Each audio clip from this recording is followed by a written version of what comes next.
पिछली बार जैसे 74 और 43 थे ये, तो दोनों मिला के भी बहुमत नहीं पा रहे थे, 122 का आंकड़ा नहीं पार कर रहे थे। इस बार इन्हीं दोनों को मिलाकर 122 से बहुत अधिक सीटें मिलने वाली हैं, ये इसको तय मान लीजिए। अब देखें, ये इंटरेस्टिंग बात इन्होंने कह दी, तो इसमें सीट वाइज आंकड़ा भी दिया है जीवीसी ने पोल में।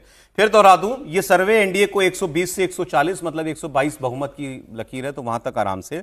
महागठबंधन को 93 से 112, वोट शेयर में 2% का अंतर दिखा रहा है।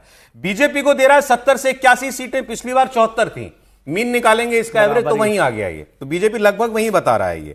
आरजेडी को इस बार दे रहा है 69 से 78, उसको पिछली बार 75 मिली थी, तो वो भी कमोबेश वहीं पर। दोनों मतलब बड़ी पार्टियां लगभग वहीं खड़ी हुई दिखाई दे रही हैं। 69 से 78, बीजेपी 70 से 81, आरजेडी 69 से 78। आगे देखिए साहब, जेडीयू 42 से 48, तो वो भी ये भी वही है जहां पिछली बार थी। 43 सीट आई थी पिछली बार, ये करें इस बार। एक सर बता दूं, डेटा दे दूं, इनकी सर्वे ये कह रहा है कि बीजेपी और आरजेडी लगभग वहीं जहां थी, दोनों नंबर 1 नंबर 2 पार्टियां।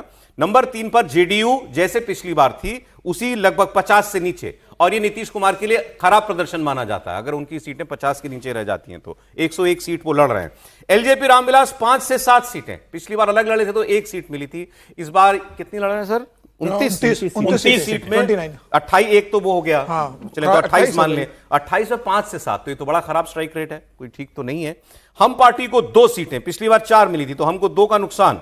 आरएलएम को, उपेंद्र कुशवाहा की पार्टी को 1 से 2 सीटें। कांग्रेस पार्टी को देखें, कांग्रेस पार्टी पिछली बार 70 सीटें लड़के 19 लाई थी, इस बार वो 61 सीटें लड़ रही है और 9 से 17 की रेंज दी है, तो इसको भी अगर हम लोग जो है आधा कर लें तो वो 13-14 सीटें। नीतीश जी की सीटें 60 से कम नहीं होनी चाहिए। आप कह रहे हैं इसमें जेडीयू को कम दिखाया जा रहा है, जेडीयू कम है, कांग्रेस का स्ट्राइक रेट भी इसमें कम दिखाया जा रहा है। सीपीआई एमएल को 12 से 14, पिछली बार 12 थी, लगभग वही। सीपीआई और सीपीआई एम को मिला के 4 थी, इस बार ये कह रहे हैं बेस्ट केस में 3 सीट मिल सकती है उनको। जन स्वराज को 6 से 7% वोट और सिर्फ 1 सीट, ये उसी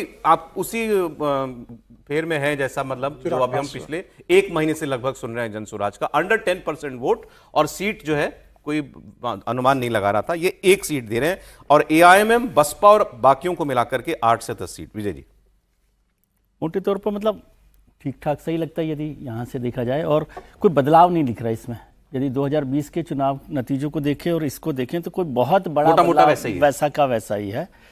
और यदि जनस्वराज पार्टी को 6% वोट मिलेंगे तो 1-2 सीट ही मिल सकती है। मतलब जब वो 10% से ऊपर जाते तब नंबर ऑफ सीट्स अचानक बढ़ सकता है। 6% वोट पर तो वोट नहीं मिलेगा।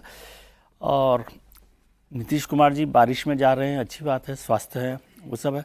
हर्षवर्धन जी की बात पर मैं जाता हूँ कि नीतीश कुमार जी को रिटायर होना चाहिए कि नहीं होना चाहिए मुझे नहीं पता, लेकिन हर्षवर्धन जी का भारतीय जनता पार्टी के बड़े नेताओं के साथ एक कनेक्ट रहता है, तो उनके पास वो खबर रहती है कि भारतीय जनता पार्टी क्या चाहती है, ऐसा मैं समझता हूँ, है ना। तो वो भारतीय जनता पार्टी की इच्छा क्या नीतीश कुमार जी को फिर से बनाने की है या रिटायर करने की है, ये बहुत महत्वपूर्ण है। और भारतीय जनता पार्टी चाहती है कि ये ना लगे कि वो रिटायर कर रहे हैं उनको। वैसे जितने आपने पोस्ट दिखाए इसमें बीजेपी का एक भी पोस्ट नहीं है। नीतीश कुमार, बीजेपी ने कह दिया वैकेंसी नहीं है, इससे ज्यादा आप क्या कहलवा देना चाहते हैं? नहीं, ये जो पोस्ट संजय झा ने डाला, शांभवी ने डाला, सबने डाला है, उसमें बीजेपी के भी तो लीडर हैं, वो नहीं है, ये अलग से मानते हैं आप उनको। तो बीजेपी ने उनके स्वास्थ्य को लेकर या इतनी बड़े शो किया उसको लेकर नहीं हुआ। और कल जब वो जा ही रहे थे तब भी ये चर्चा हुई थी कि हेलीकॉप्टर तो चलने वाले नहीं है, तब भी सब लोग वो घोषणा पत्र से चले गए थे। लेकिन मोटे तौर पर मुझे लग रहा है, आज अभी मैंने एक इंटरव्यू देखा प्रशांत जी का, हाँ जी, प्रशांत किशोर जी का, तो मुझे बड़ी हैरानी हुई कि वो इस तरह से कैसे बोल रहे हैं। तो एक चैनल पर उन्होंने इंटरव्यू में कहा कि मैं इतना कह सकता हूं कि मैं कहीं नहीं जाऊंगा, प्रशांत किशोर कहीं नहीं जाएंगे एनडीए की तरफ, बीजेपी की तरफ, लेकिन उनके एमएलए कहीं जा सकते हैं, इसकी मैं गारंटी नहीं ले रहा। कि मतलब हमारे 2-4 एमएलए जो भी आएंगे, 2-4 नहीं बोला उन्होंने, मतलब जो भी एमएलए आएंगे वो कहीं भी जा सकते हैं सरकार बनाने के लिए। पैसा लक्ष्मी जो है बड़ी चीज है।